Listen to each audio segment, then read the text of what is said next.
receivers are automatically activated to warn of the impending hazard.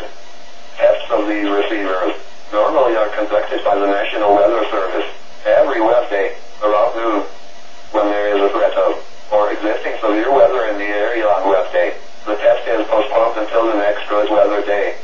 The warning alarm transmitted over this and other NOAA radio stations in southern Wisconsin will normally be activated for watches and warnings that affect the following Wisconsin counties: Richland, Vernon, Adams, Juneau, Marquette, Waushara, Winnebago, Calumet, Manitowoc, Sauk, Columbia, Green Lake, Fond du Lac, Sheboygan, Dodge, Washington, Milwaukee, Iowa, Dane, Jefferson, Waukesha, Milwaukee, Lafayette, Greene, Rock, Walworth, Racine and Kenosha, and the following Illinois counties: Stevenson, Boone, Winnebago, McHenry, and Lake, and all adjacent coastal waters of Lake Michigan.